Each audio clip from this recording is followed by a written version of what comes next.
Seguimos hablando del reduccionismo cultural de la teoría de género. Reduccionismo que supone la elusión del dato empírico. Ciertamente hemos pasado de la medicalización de lo sexualmente peculiar, propia del siglo XIX, a la culturalización de lo sexualmente peculiar.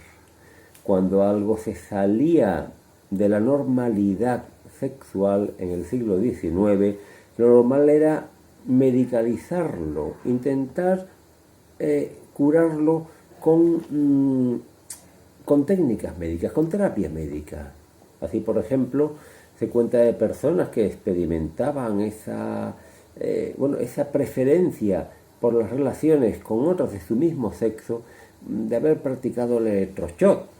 Son cosas que se cuentan, ¿no? En definitiva, una medicalización. Ahora estamos en lo contrario, estamos en una culturalización. Hemos pasado de un reduccionismo biologicista, es decir, solo la biología, a un reduccionismo culturalista, es decir, solo lo cultural social. Ese es el reduccionismo del que estamos hablando. Yo tengo aquí notas que me ayuden a comentar estas cosas, que nacen de la reflexión y del estudio que vengo haciendo desde hace algún tiempo. Realmente, para entender la identidad sexual, ¿vale solamente la biología? No. ¿Vale solamente lo cultural? Tampoco. Comentábamos antes que la masculinidad, lo comentábamos en el vídeo anterior, que la masculinidad es algo que se conquista, que es cierto que nacemos los hombres varones, pero sin embargo la masculinidad tiene que desarrollarse.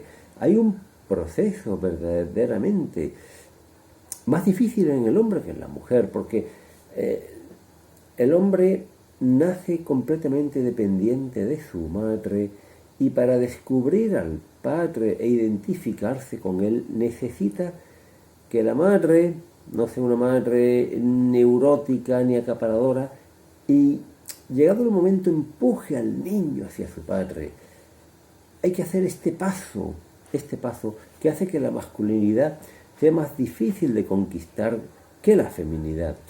Sin embargo, el hecho de que algo no se desarrolle no quiere decir que no se tenga, que no sea natural. Si yo estoy 5 meses con un brazo escayolado, después habré perdido musculatura y habré perdido movilidad, pero esa movilidad tendré que recuperarla. Eso es así. Un niño al que jamás se le enseñe a andar y se le mantenga sí o sí sentado en la sillita hasta los 7 años, pues no aprenderá a andar, no desarrollará algo que en él es natural. Con la masculinidad pasa lo mismo. Por lo tanto, no es simplemente un hecho biológico que está ahí y se acabó, sino que necesita que intervengan otros factores educativos, sociales, culturales, de muchos tipos, ¿no? La identidad sexual, por lo tanto, nace de una combinación de factores biológicos, culturales, sociales, familiares. Se basa en todo eso.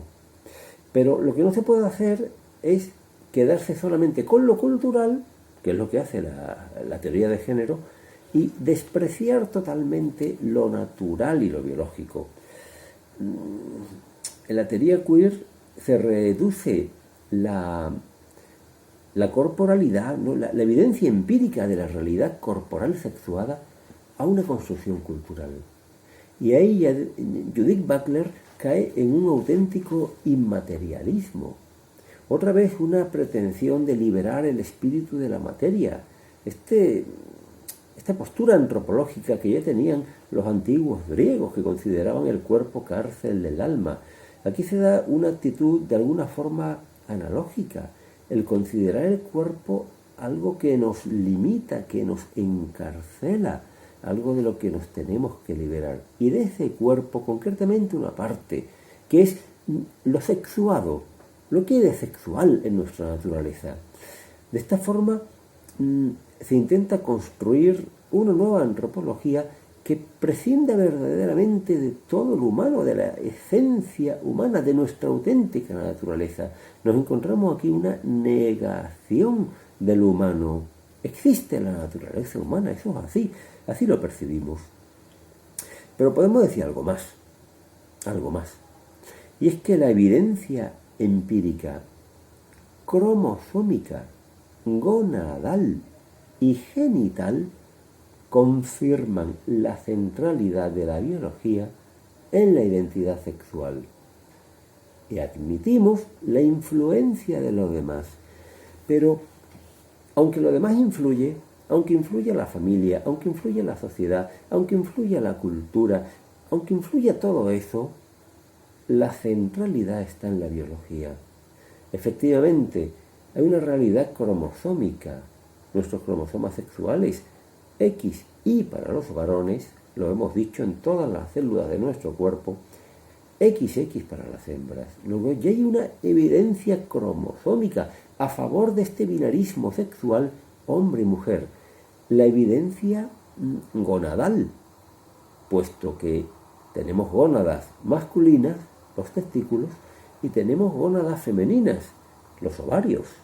Tenemos ya, por lo tanto, evidencia cromosómica y evidencia gonadal, pero también la evidencia genital, los genitales, el pene, la vagina. ¿Cómo se puede suprimir todo eso de un plumazo? ¿Cómo se puede decir que todo eso no tiene nada que ver con nuestra identidad sexual?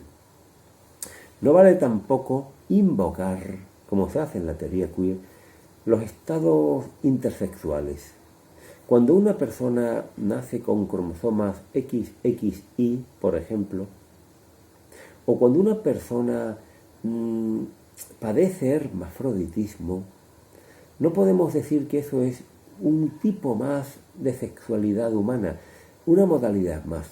Eso es un proceso natural, nace de un proceso natural, es decir, no se construye un intersexual ni un hermafrodita en un laboratorio, pero siendo natural, no es normal. Volvemos a hablar de la nosología, la distinción entre lo que es natural y normal, entre lo que es fisiológico y lo que es patológico. Eso es fundamental, es fundamental. Efectivamente, igual que unas personas pueden nacer siamesas, pueden nacer con los cuerpos unidos, igual que un ser humano pudiera nacer con dos cabezas, pudiera nacer sin cerebro, solo hay, ¿verdad? Un anencéfalo, por ejemplo, ¿no?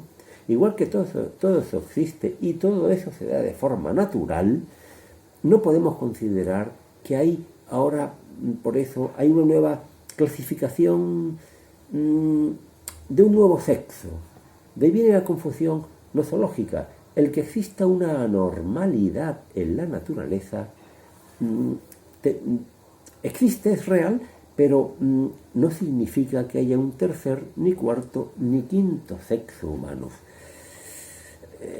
En definitiva, taxonómicamente, los estados intersexuales y el hermafroditismo no escapan al binomio hombre-mujer, como no escapan las malformaciones de ninguna clase. De esta forma intentamos combatir este reduccionismo cultural de la teoría de género con todos estos datos y explicaciones que espero que nos ayuden.